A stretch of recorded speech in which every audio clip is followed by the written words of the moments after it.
La grande panthère noire. La grande panthère noire a une faim terrible. Elle sort de la jungle pour chasser. Elle rencontre un lapin. Elle le mange. Elle rencontre un petit cochon. Elle le mange. Elle rencontre une vieille chèvre. Elle la mange.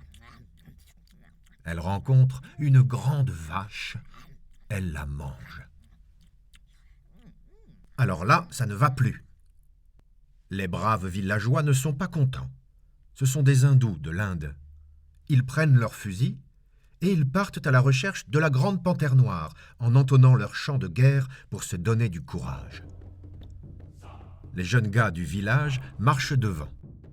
Le vieux chef marche derrière. Il découvre bientôt la piste de la panthère en suivant les traces de ses grosses pattes noires sur le sable. Le vieux chef a épaulé son fusil. Pan, pan, pan, pan, pan. Il a tiré au hasard, manqué la panthère noire.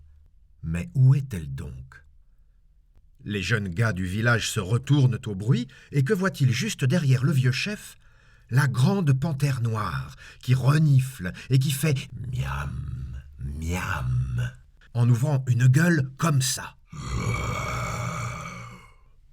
Alors, le plus brave des chasseurs se sauve à toutes jambes, et les autres le suivent, en tirant des coups de fusil à tort et à travers.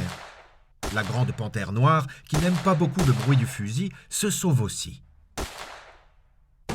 Les braves villageois ne vont pas bien loin, car ils ont très envie de la belle fourrure noire de la grande panthère noire.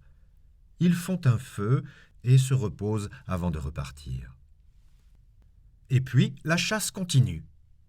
La grande panthère noire fait le tour d'un petit bois de figuiers bagnants pour surprendre les braves chasseurs, mais les braves chasseurs courent derrière elle. Quand les chasseurs sont d'un côté du bois, la grande panthère est de l'autre côté. Si bien qu'ils tournent autour du petit bois de figuiers bagnants un jour, une nuit, une semaine, des mois. Tout de même, au bout d'un an, la grande panthère noire se dit « Il faut en finir. J'ai maigri de 100 livres à force de tourner en rond sans rien manger. Si ça continue, les chasseurs auront ma peau sans tirer un coup de fusil. » Alors, au trot, la voilà partie tout droit vers le nord. Les braves chasseurs courent toujours derrière elle en suivant les traces de ses grosses pattes noires. La grande panthère noire franchit l'Himalaya, le Tibet, la Mongolie, la muraille de Chine et la Sibérie. Et les braves chasseurs franchissent eux aussi l'Himalaya, le Tibet, la Mongolie, la muraille de Chine et la Sibérie. Enfin, la grande panthère noire arrive sur une banquise. Elle rencontre un ours blanc, un phoque gris, un hareng, elle les mange. Les braves chasseurs la suivent toujours, mais voici que la neige se met à tomber à gros flocons. La grande panthère noire devient toute blanche. Et comme elle est toute blanche sur la neige blanche, les chasseurs ne peuvent plus la voir. Pfft! Plus de panthère. Les pauvres chasseurs sont bien étonnés. Tête basse et très tristes, ils rentrent chez eux. En arrivant, ils apprennent que la grande panthère noire est déjà revenue et qu'elle a mangé un lapin, un petit cochon, une vieille chèvre. Alors là, ça ne va plus.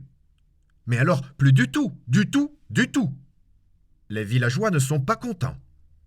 Ils prennent leurs fusils et ils partent à la recherche de la grande panthère noire en entonnant leur chant de guerre pour se donner du courage.